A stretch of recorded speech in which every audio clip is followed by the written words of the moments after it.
Mark Hamill's performance as the Joker is arguably one of the most iconic portrayals of the comic book supervillain, so fans were shocked to learn that he might not return. It's especially sad considering what the role meant to him. The Joker was Hamill's first big post-Star Wars gig. Starting his career off as Luke Skywalker must have been a dream come true for the young Mark Hamill. However, it also meant that he'd forever be associated with Star Wars and the character he played in that universe. That might sound like a good thing, but Mark has always been a serious actor, and he hated the thought of being typecast. As much as he tried, he just couldn't stop audiences from seeing him as the chosen one from the Star Wars universe. That meant that on-screen roles were not an option anymore, and he wouldn't appear in any films until 2011. Transitioning to voice acting gave him the anonymity and freedom of expression he'd always wanted, so he was pretty excited to get the role of the Joker in the 1992 animated series. It's hard to recognize Hamill's voice if you don't really know it's him. The guy is a vocal chameleon, and the voice he came up with for the Joker was truly out of this world. From the menacing yet silky tone of voice to the maniacal laugh that I can never get out of my head, Hamill brought so much to the role that the character truly came to life. But you of all people should know, there's plenty wrong with me. His purpose in Batman's orderly world is just to mess him up big time. Take my blood, for example. I wish somebody would. This stuff is killing me. Hamill loved the job, and he's often mentioned it as one of his favorite roles. What's more, the animated show became one of the all-time great depictions of Batman, and Hamill's Joker was a big part of that. So why on earth would he give up such an iconic and fun role? Well, something recently happened that he just can't get over: the death of Kevin Conroy, and boy, am I gonna miss him. While Hamill definitely deserves credit for his legendary portrayal, he wasn't the only voice actor that made the show so great. Kevin Conroy brought a sense of stoicism and nobility to Batman's voice that we'd just never gotten before. In fact, when Christian Bale played Batman in the Nolan trilogy, his horrible voice made me realize just how good Conroy had been. They would know in a second if I did something inauthentic, and they'd call me on it. Get out of my way, Quinn. Leave us alone, B-Man! I said move!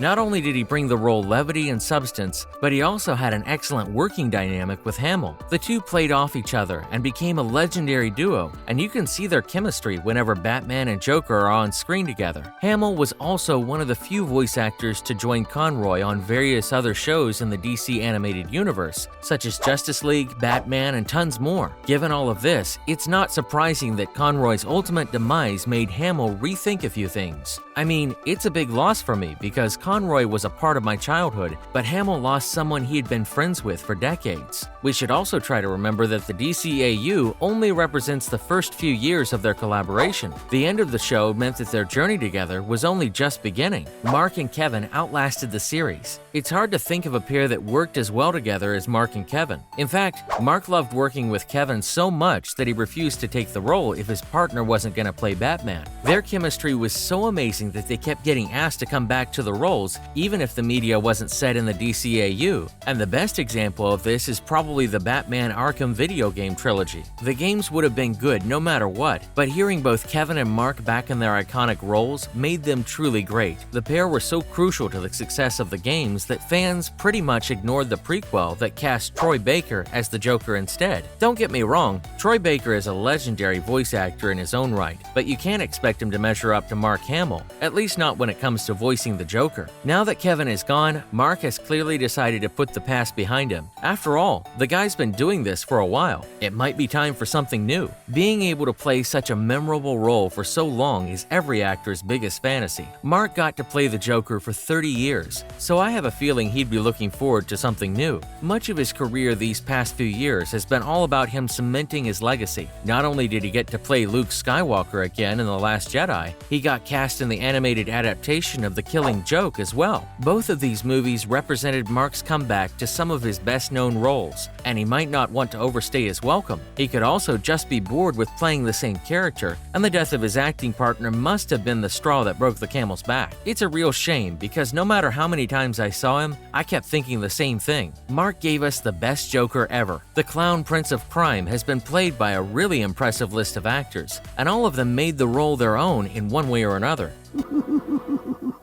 Surprise!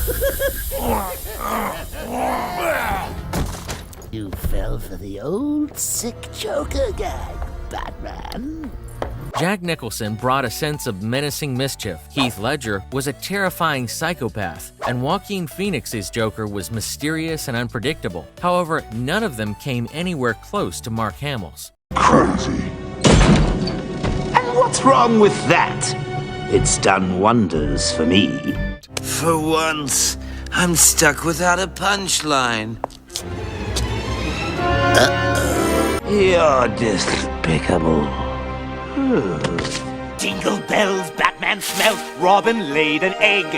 The Batmobile lost the wheel, and the Joker got away. It's not exactly their fault, because Mark got to play the Joker way more than any of them did. That must have given him a chance to fully explore the character and flesh his own performance out. But even so, Hamill gave us the truest and fullest representation of the character we've ever seen. His Joker was at times scary, at times downright hilarious, and always entertaining. You just never knew what he was going to do next. And don't even get me started on that laugh.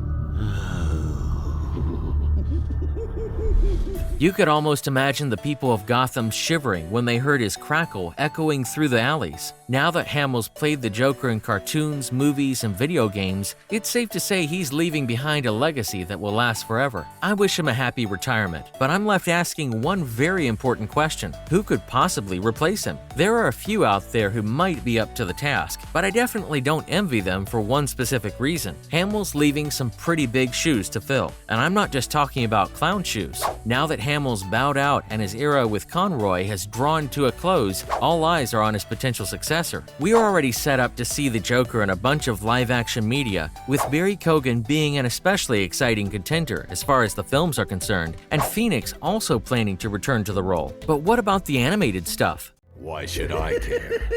Because now, there's a teeny little bit of me in you too, Bats. Imagine sucking down that last breath knowing that Gotham is doing the same.